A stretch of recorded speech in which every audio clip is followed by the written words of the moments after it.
Shalom jemaat Tuhan. Pada pagi hari ini kita akan mendengarkan firman Tuhan. Biarlah firman ini menjadi firman yang hidup bagi kita dan kita boleh menjadi pelaku-pelaku firman Tuhan. Sebelum kita mendengarkan firman Tuhan, mari kita berdoa. Bapa Surgawi, terima kasih kami mengucap syukur buat kebaikan Tuhan, anugerah Tuhan dalam setiap kehidupan kami. Terima kasih buat pada pagi hari ini Tuhan, jika kami boleh datang bersekutu bersama dengan Tuhan, itu semua karena kebaikan Tuhan, anugerah Tuhan dalam kehidupan kami. Terima kasih buat waktu ini Tuhan. Biar hidup kami semakin hari semakin mengasihi dan mencintai Tuhan. Biar hidup kami tetap merdeka di dalam Tuhan Yesus. Terima kasih Bapa, terima kasih Yesus.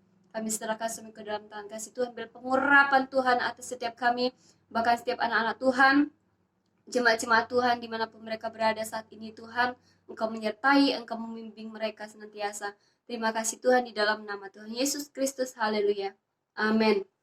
Baik saudara-saudari, jemaat-jemaat Tuhan yang terkasih, pada pagi hari ini kita akan mendengarkan firman Tuhan yang terdapat di dalam Galatia pasal yang kelima, ayat yang ke-1 sampai yang ke-15. Nanti saya akan membacakannya kepada kita semua dari ayat 1 sampai yang ke-15. Kemerdekaan Kristen. Supaya kita sungguh-sungguh merdeka, Kristus telah memerdekakan kita, karena itu berdiri teguh, jangan mau lagi dikenakan kuk perhambaan. Sesungguhnya aku, Paulus, berkata kepadamu, jikalau kamu menyunatkan dirimu, Kristus sama sekali tidak akan berguna bagimu. Sekali lagi aku katakan kepada setiap orang yang menyunatkan dirinya, bahwa ia wajib melakukan seluruh hukum Taurat. Kamu lepas dari Kristus jikalau kamu mengharapkan kebenaran dari hukum Taurat, oleh hukum Taurat. Kamu hidup di luar kasih karunia, sebab oleh roh dan karena iman, kita menantikan kebenaran yang kita harapkan. Sebab bagi orang-orang yang ada di dalam Kristus Yesus, hal bersunat tidak bersunat tidak mempunyai sesuatu arti, hanya iman yang bekerja oleh kasih. Dahulu kamu berlomba dengan baik, siapakah yang menghalang-halangi kamu, sehingga kamu tidak menuruti kebenaran lagi. Ajakan untuk tidak menurutinya lagi bukan datang dari Dia yang memanggil kamu. Sedikit lagi sudah memikirkan seluruh adonan. Dalam Tuhan aku yakin tentang kamu, bahwa kamu tidak mempunyai pendirian lain daripada pendirian ini. Tetapi barang siapa yang mengacaukan kamu, ia akan menanggung hukumannya, siapapun juga dia. Dan lagi aku ini, saudara-saudara, jika aku masih memberitakan sunat, mengapakah aku masih dianiaya juga? Sebab kalau demikian, salib bukan batu sandungan lagi. Baiklah mereka yang menghasut kamu itu mengeberikan saja dirinya. Saudara-saudara, memang kamu telah dipanggil untuk merdeka, tetapi janganlah kamu mempergunakan kemerdekaan itu sebagai kesempatan untuk kehidupan dalam dosa, melainkan melayanilah seorang akan yang lain oleh kasih. Sebab seluruh hukum Taurat tercakup dalam satu firman ini, yaitu kasihilah sesamamu manusia seperti dirimu sendiri. Tetapi jikalau kamu saling menggigit dan saling menelan, awaslah supaya jangan kamu saling membinasakan. Oke, pada bulan-bulan ini kita diberikan satu tema besar, yaitu kemerdekaan di dalam Kristus. Kemerdekaan di dalam Kristus, banyak sekali orang-orang mengatakan bahwa diri mereka adalah merdeka. Seperti orang-orang Kristen juga, orang-orang percaya kepada Tuhan, bahkan banyak menganggap diri mereka sebagai orang-orang yang merdeka. Namun di sini akan kita belajar di dalam Galatia pasal 5 ayat 1 sampai yang ke-15 ini, saya memberikan judul dalam khotbah ini, yaitu dipanggil untuk merdeka. Banyak orang berpikir orang Kristen itu mengatakan bahwa diri mereka sudah merdeka. Sudah merdeka dari iblis, sudah merdeka dari dunia yang gelap ini, bahkan sudah merdeka dari dosa. Dan yang berpikir bahwa cukup percaya kepada Yesus saja mereka sudah selamat, mendapatkan keselamatan. Oh, tentu tidak demikian. Barang setiap kita yang percaya sudah diberikan keselamatan. Namun keselamatan itu bisa hilang. Kenapa demikian? Kenapa keselamatan itu bisa hilang? Karena ketika kita tidak menghidupi iman itu, ketika kita percaya kepada Yesus, kalau kita tidak menjaganya, kalau kita tidak menghidupinya dalam kehidupan rohani kita, maka itu semua akan sia-sia. Jadi iman tanpa perbuatan pada hakikatnya adalah mati. Jadi ketika kita percaya kepada Yesus, baiklah tindakan kita juga boleh menjadi orang-orang yang melakukan firman Tuhan dalam hidup kita. Nah, kita dipanggil untuk merdeka. Apa yang harus kita lakukan? Nah, di dalam pembacaan Galatia pasal 5 ayat 1 sampai 15 ini mengatakan di sini bahwa ada ada 2 cara Paulus untuk membuat kita berpikir luas, yaitu bagaimana cara kita menanggapi orang-orang yang mungkin saat ini di dalam kitab Galatia ini, bahwa banyak jemaat-jemaat Galatia pada waktu itu, mereka ini adalah orang-orang yang dilayani oleh Paulus. Paulus melayani mereka ini, ya tentunya orang-orang yang baru bertobat. Tapi pada waktu itu, tiba-tiba ada pengajar-pengajar palsu yang masuk. Apa yang terjadi? Ternyata pengajar-pengajar palsu ini mengatakan bahwa mereka bisa selamat kalau mereka melakukan hukum Taurat. Tapi Paulus tidak bisa terima dengan apa yang mereka ajarkan seperti itu. Paulus mengatakan bahwa di sini jangan mau lagi mengenakan kuk perhambaan. Artinya apa? Kita hidup sebagai orang-orang percaya kepada Kristus. Hanya Kristuslah yang membawa keselamatan. Bukan karena kita mentaati hukum Taurat itu. Tidak seperti itu. Tapi ketika kita percaya kepada Yesus, ketika kita percaya sungguh-sungguh iman kita dengan ekspresi rasa percaya kita kepada Tuhan, itulah yang membuat kita selamat, menjaga iman kita kepada Tuhan Yesus. Nah, ada 2 cara juga Paulus menanggapi bagaimana supaya kita berpikir luas tentang hal ini. Pertama yaitu statementnya Paulus. Pada waktu kita dimerdekakan dari teror yang hukum Taurat itu, yang mengikat kita, justru kita harus mempunyai pikiran yang luas bahwa dengan adanya hukum Taurat ini, kita menjadi orang-orang yang bisa menjaga hidup kita. Nah, bukan berarti kita menghilangkan hukum Taurat yang ada di dalam perjanjian lama. Kita sebagai orang-orang percaya yang hidup dalam perjanjian baru. Contoh seperti ini, jika manusia itu hidup tanpa dipagari dengan peraturan, contoh lalu lintas, ketika tidak ada rambu-rambu lalu lintas, apa yang akan terjadi? Mereka bisa tabrakan, atau apapun itu yang terjadi, musibah apapun itu yang terjadi. Nah, maka manusia itu akan melanggar segala apa yang ada di dunia ini. Akan peraturan-peraturan yang seharusnya dilakukan pun, manusia kerap kali itu melanggarnya. Hal kecil, ketika kita di lampu merah, kita bisa melanggar. Nah, oleh sebab itu Paulus memberikan pemikiran yang luas kepada kita bahwa peraturan dan hukum Taurat itu tidaklah membuat kita selamat. Nah, tapi apa yang harus kita lakukan? Kenapa kita harus di dalam perjanjian lama dulu mengatakan ada 10 hukum Taurat yang harus kita lakukan? Yaitu sebagai rasa percaya kita kepada Tuhan, bagaimana tindakan kita, hidup kita. Kalau kita percaya kepada Yesus, namun hidup kita tidak beres, hidup kita masih dengan hal-hal duniawi, itu yang harusnya dilakukan. Itu yang harus membuat kita berpikir luas, bahwa hidup kita harus berdampak. Bukan menjadi batu sandungan bagi orang-orang yang belum percaya kepada Kristus. Kenapa kita harus melakukan itu? Ya karena kita adalah anak-anak Kristus. Kita adalah orang-orang yang sudah percaya kepada Kristus. Karena kita ini adalah anak Allah. Tuhan Yesus aja melakukan hal itu. Apalagi kita, manusia yang tidak pernah sempurna. Tuhan Yesus kita sempurna. Dia sanggup melakukan itu. Jadi kita harus menyadari bahwa keselamatan itu hanya kita dapat di dalam Yesus saja. Bukan karena hukum Taurat kita selamat. Tidak. Tapi hukum Taurat ini untuk membantu kita untuk semakin hari semakin mencerminkan Kristus, mencerminkan karakter Kristus yang ada dalam hidup kita. Yang kedua yaitu ada peringatan. Kristus sudah memerdekakan kita. Maksud Paulus di sini supaya kita itu berdiri teguh di dalam Tuhan. Berdiri teguh itu bukan hanya sekali, tapi kita harus terus-menerus untuk menghidupi firman itu dalam hidup kita. Rasa percaya kita kepada Tuhan, iman kita kepada Tuhan. Kita harus menghidupi itu, bahwa kemerdekaan itu benar ada di dalam hidup kita. Nah, panggilan seperti apa yang membuat kita merdeka? Menurut jalan pikiran Paulus ya, Kristus telah menebus kita dari kuk perhambaan, yaitu hukum Taurat pada waktu kita percaya kepadanya. Bahwa kita merdeka ketika kita percaya dan melakukan firman Tuhan dan mencerminkan Kristus yang ada dalam hidup kita. Kita telah menerima keselamatan yang daripada Allah itu, yang telah melepaskan kita dari kuk perhambaan itu. Kuk itu adalah sebuah beban yang membuat kita merasa lelah.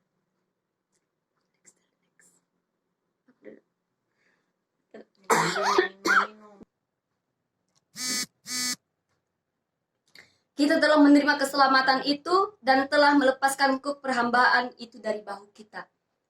Kuk ini adalah sebuah beban yang membuat orang-orang yang tidak sanggup untuk melakukan kehidupan mereka sehari-hari. Bagaimana dengan kita sebagai orang-orang Kristen? Bagaimana dengan kita sebagai orang-orang percaya? Apakah kita berserah penuh kepada Tuhan sebagai penolong kita? Apakah kita benar-benar sungguh percaya? Apakah kita sungguh-sungguh benar merdeka di dalam Kristus? Ternyata pada saat ini kita juga masih terikat dengan hal-hal duniawi. Itulah yang menjadi kuk perhambaan dalam hidup kita. Untuk itu firman Tuhan mengatakan, lepaskan itu karena kita sudah menerima keselamatan itu, kemerdekaan itu di dalam Yesus. Di sini bahwa arti perkataan lain Paulus yaitu mengatakan, sebelum pertobatanmu, engkau memikul beban yang merupakan kutuk. Ternyata itu kutuk yang mengikat kehidupan kita, itu adalah kutuk. Sebab itu bebanmu itu sangat berat. Dan kutuk itu membuat kita menjadi lemah, menjadi lesu untuk mengikut Yesus. Kita hanya percaya saja, tetapi tindakan kita tidak ada. Namun pada saat kita percaya kepada Yesus Kristus, beban itu sudah dibuang. Bahwa Yesus sudah menembus semuanya. Bahwa kita menjadi orang-orang yang lebih pada pemenang. Dan apa yang membuat kita menjadi lebih semangat untuk melayani Tuhan? Yang membuat kita semangat yaitu ketika kita berserah penuh pada Tuhan. Dan ketika kita sudah menyadari bahwa kuk perhambaan itu sudah ditebus oleh Yesus, maka kita akan menjadi orang-orang yang semangat setia kepada Tuhan. Kita harus berdiri tegak. Di dalam ayat ini mengatakan di kemerdekaan di dalam Kristus, ayat yang ke-1 mengatakan, supaya kita sungguh-sungguh merdeka. Kristus memerdekakan kita, karena itu kita harus berdiri teguh sebagai orang-orang yang merdeka. Dan jangan mau menjadi kuk perhambaan. Nah, kita sebagai orang-orang percaya, apakah yang menjadi kuk perhambaan dalam hidup kita? Dosa? Apa yang menjadi terutama dalam hidup kita? Mungkin juga masalah dalam hidup kita. Itulah yang menjadi kuk dalam hidup kita, sehingga kita tidak pernah merdeka dalam hidup kita. Namun ayat 2 sampai yang ke-4 mengatakan demikian. Sesungguhnya aku Paulus berkata kepadamu, jikalau kamu menyunatkan dirimu, Kristus sama sekali tidak akan berguna bagimu. Artinya apa di sini? Kita akan melihat nantinya. Sekali lagi aku katakan kepada setiap orang yang menyunatkan dirinya, bahwa ia wajib melakukan seluruh hukum Taurat. Kamu lepas dari Kristus jikalau kamu mengharapkan kebenaran oleh hukum Taurat, kamu hidup di luar kasih karunia. Ketika kita mengatakan bahwa saya diselamatkan oleh hukum Taurat, kita keluar dari kasih karunia Tuhan. Kita mendapatkan keselamatan karena kasih karunia Tuhan. Kita mendapatkan keselamatan karena Yesus yang sudah mati di kayu salib, menebus setiap apapun yang terjadi dalam hidup kita. Beban kita, dosa kita. Namun semua itu diberikan kepada kita lagi. Bagaimana kita untuk menanggapi firman Tuhan ini? Pada ayat ini juga menjelaskan tentang sunat yang rasanya mungkin tidak relevan ya, dengan keadaan kita saat ini. Tetapi pada saat masa Paulus juga hal ini sangat masalah. Karena golongan orang yang bersunat itu adalah orang-orang istiadat Musa. Pada waktu mereka percaya kepada Allah, kenapa? Apa yang terjadi? Nah, hal ini sangat masalah ya. Karena golongan orang yang bersunat itu menurut adat istiadat Musa yang sungguh-sungguh selamat katanya. Mereka mengatakan, Orang yang selamat itu ketika mereka mengikuti hukum Taurat ini, ketika mereka terikat dengan hukum Taurat. Jadi orang-orang Yahudi dan para orang-orang Yahudi yang baru percaya, jemaat-jemaat Galatia yang baru percaya kepada Tuhan, ada pengajar-pengajar palsu mengajarkan kepada mereka, kalian akan selamat jika hukum Taurat itu yang kalian lakukan. Tetapi bukan itu, karena kita sebagai orang-orang yang sudah hidup di dalam Kristus, maka itu menjadi patokan hidup kita, yaitu bagaimana kita mencerminkan Kristus yang ada dalam hidup kita melalui tindakan kita. Keselamatan itu bisa hilang kalau kita tidak menjaganya. Bagaimana bisa kita memberitakan Injil, bagaimana kita bisa melayani sedangkan hidup kita tidak benar. Bagaimana kita bersaksi kepada orang-orang kalau hidup kita tidak mencerminkan Kristus. Kita masih terikat dengan hal-hal duniawi. Hukum Taurat bukan hal-hal duniawi, tetapi itulah hukum Taurat membantu pertumbuhan kita secara rohani. Membuat kita semakin hari semakin mencerminkan Kristus, karakter Kristus yang ada dalam hidup kita, karena Yesus juga mengasihi kita. Kalau Yesus tidak mengasihi kita, untuk apa kita sampai saat ini ada? Itu karena kasih karunia Tuhan. Namun kasih karunia itu bisa hilang kalau kita tidak menjaganya. Paulus juga tidak anti dengan sunat, karena pada waktu itu yang menjadi masalah itu ketika mereka bersunat juga. Ketika mereka tidak bersunat, itu juga menjadi masalah dalam hidup mereka.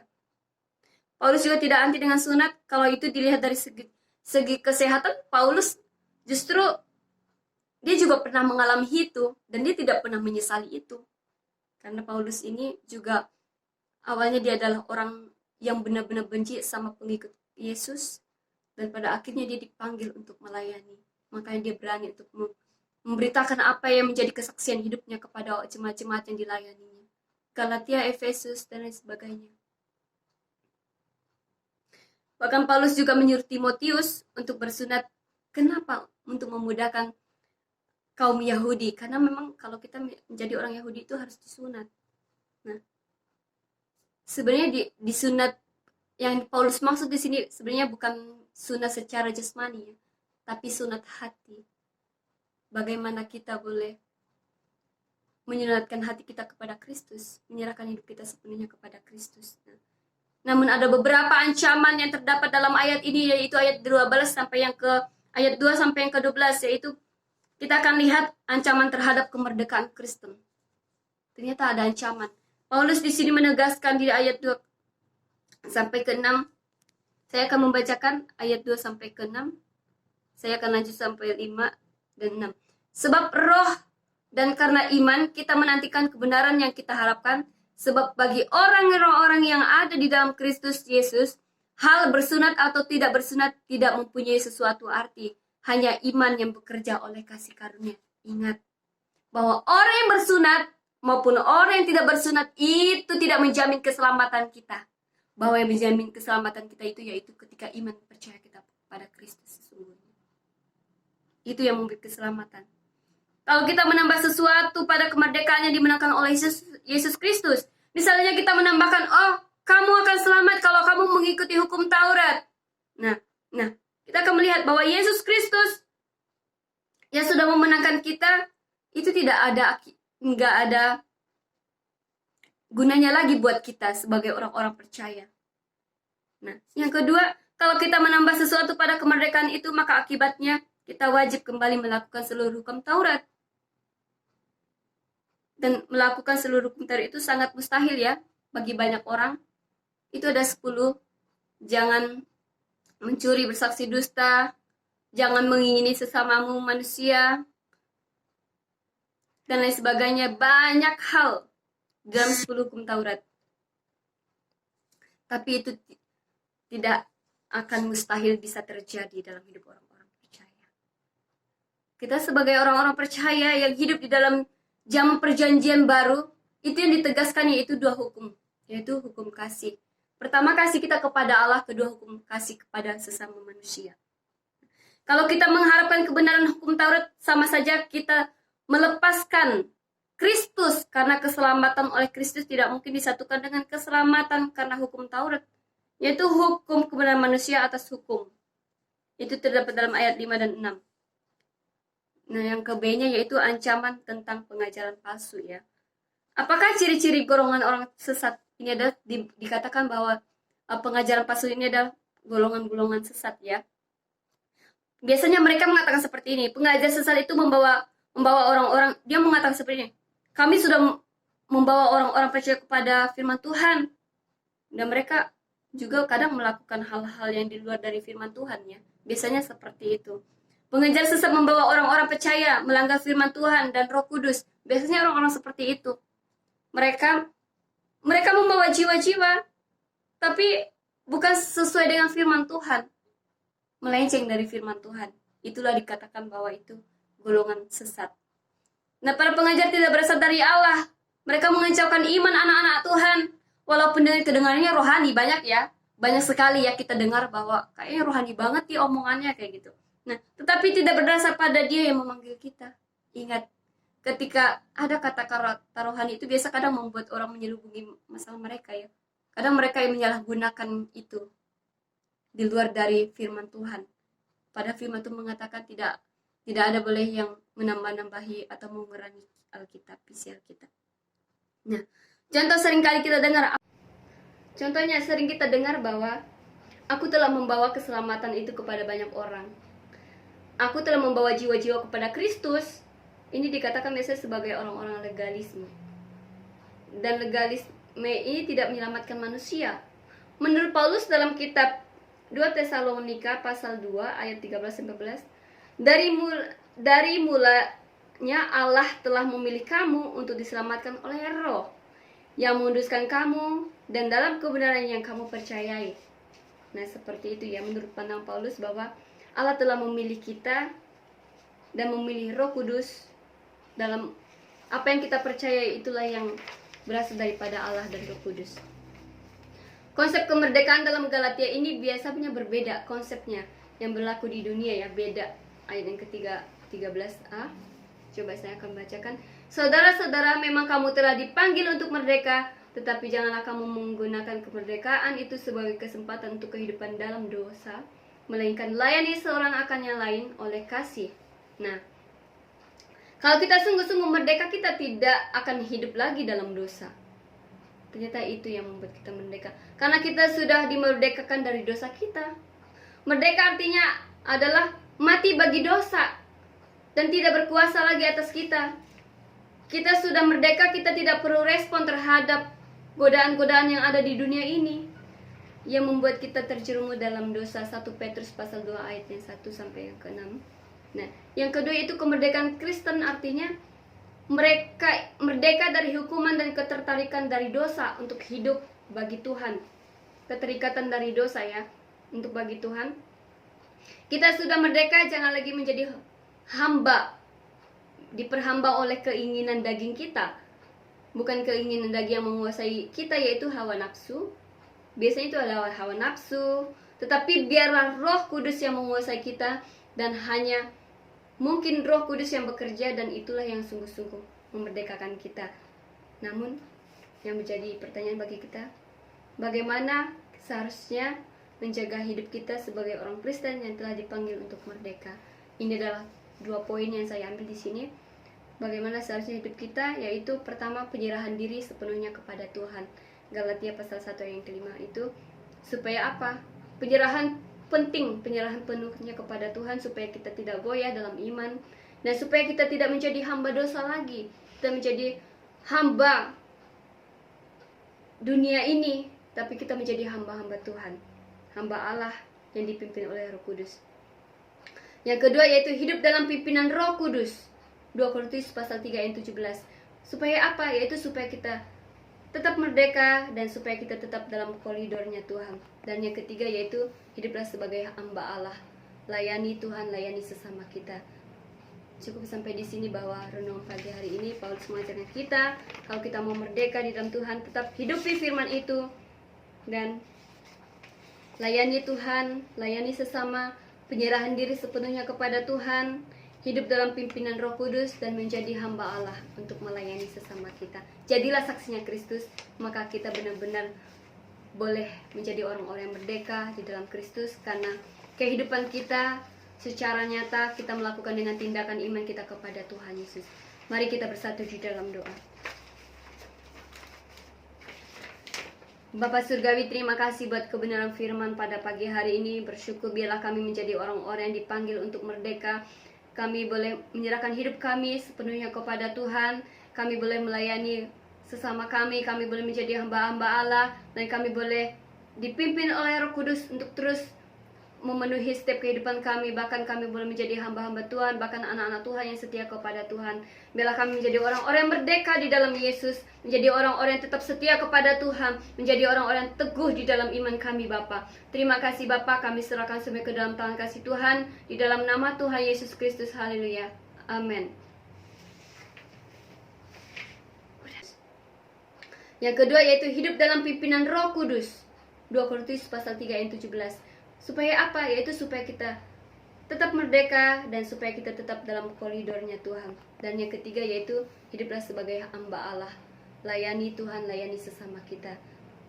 Cukup sampai di sini bahwa renungan pagi hari ini Paulus mengajarkan kita kalau kita mau merdeka di dalam Tuhan, tetap hidupi firman itu dan layani Tuhan, layani sesama, penyerahan diri sepenuhnya kepada Tuhan, hidup dalam pimpinan Roh Kudus dan menjadi hamba Allah untuk melayani sesama kita. Jadilah saksinya Kristus, maka kita benar-benar boleh menjadi orang-orang yang merdeka di dalam Kristus karena kehidupan kita secara nyata kita melakukan dengan tindakan iman kita kepada Tuhan Yesus.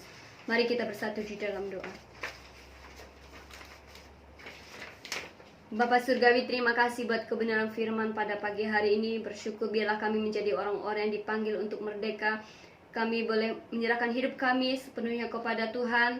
Kami boleh melayani sesama kami boleh menjadi hamba-hamba Allah. Dan kami boleh dipimpin oleh Roh Kudus untuk terus memenuhi setiap kehidupan kami. Bahkan kami boleh menjadi hamba-hamba Tuhan, bahkan anak-anak Tuhan yang setia kepada Tuhan. Biarlah kami menjadi orang-orang yang merdeka di dalam Yesus, menjadi orang-orang yang tetap setia kepada Tuhan, menjadi orang-orang yang teguh di dalam iman kami Bapa. Terima kasih Bapa, kami serahkan semua ke dalam tangan kasih Tuhan, di dalam nama Tuhan Yesus Kristus. Haleluya, amin.